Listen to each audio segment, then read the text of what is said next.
श्री विष्णु पुराण षष्ठ अंश तीसरा अध्याय निमेषादि काल मान तथा नैमित्तिक प्रलय का वर्णन। श्री पराशरी बोले, संपूर्ण प्राणियों का प्रलय नैमित्तिक, प्राकृतिक और आत्यांतिक 3 प्रकार का होता है। उनमें से जो कल्पांत में ब्रह्म प्रलय होता है वह नैमित्तिक, जो मोक्ष नामक प्रलय है वह आत्यांतिक, और जो परार्ध के अंत में होता है वह प्राकट प्रलय कहलाता है। श्री मैत्रेय जी बोले, भगवान, आप मुझे परार्ध की संख्या बतलाइए जिसको दूना करने से प्राकृत प्रलय का परिमाण जाना जा सके। श्री पराशरी बोले, हे द्विज, 1 से लेकर क्रमश 10 गुण गिनते गिनते जो 18वीं बार गिनी जाती है वह संख्या परार्ध कहलाती है। हे द्विज, इस परार्ध की दूनी संख्या वाला प्राकृत प्रलय है। उस समय यह संपूर्ण जगत अपने कारण अव्यक्त में लीन हो जाता है। मनुष्य का निमेष ही एक मात्रा वाले अक्षर के उच्चारण काल के समान परिमाण वाला होने से मात्रा कहलाता है।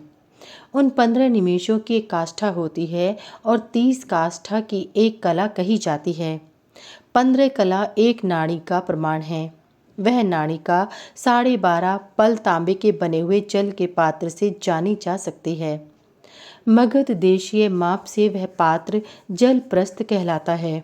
उसमें 4 अंगुल लंबी 4 मासे की सुवर्ण शलाका से छिद्र किया रहता है।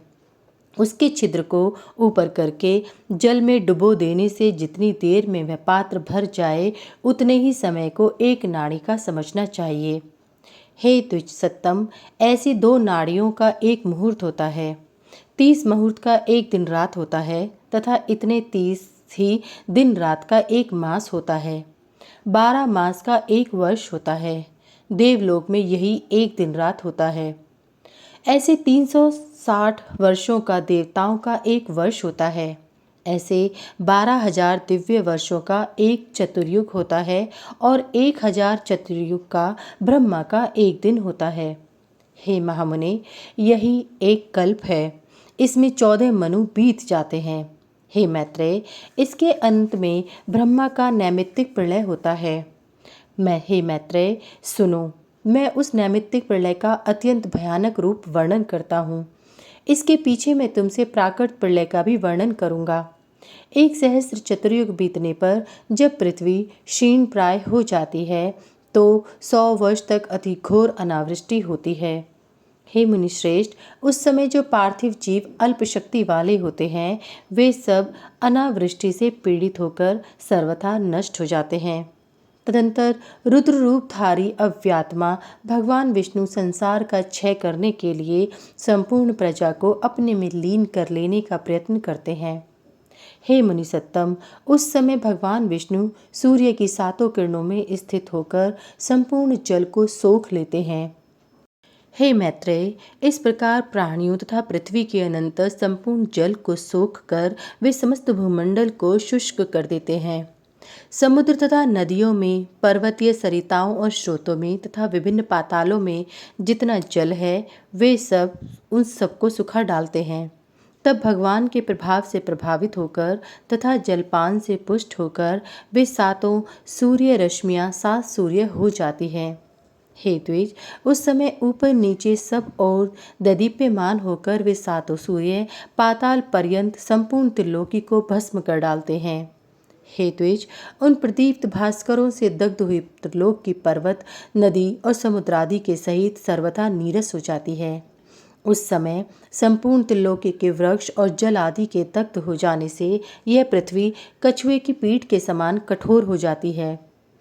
तब सबको नष्ट करने के लिए उद्यत हुए श्री हरि कालाग्नि रुद्र रूप से शेष नाग के मुख से प्रकट होकर नीचे से पातालों को जलाना आरंभ करते हैं।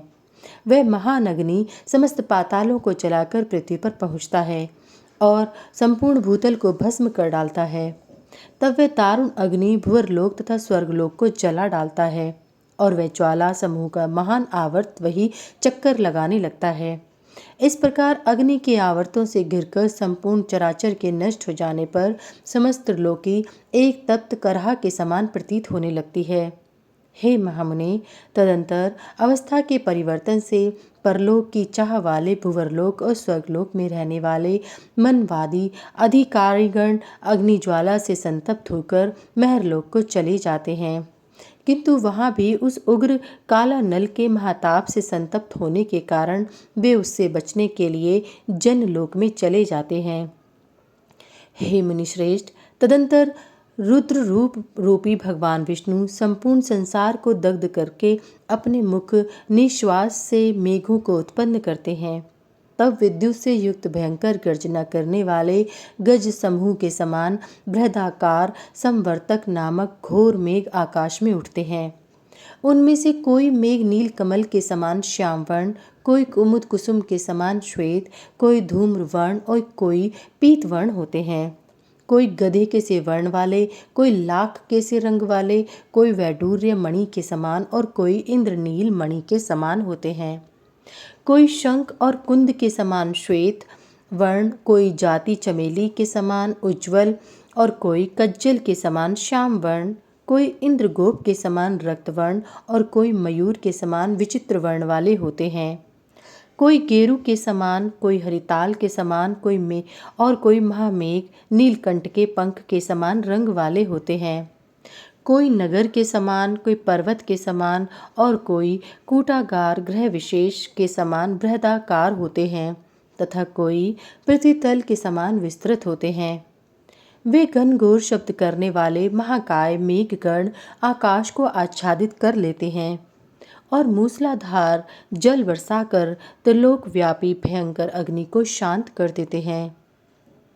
हे मुनिश्रेष्ठ, अग्नि के नष्ट हो जाने पर भी अहिर्निश निरंतर बरसते हुए वे मेघ संपूर्ण जगत को जल में डुबो देते हैं।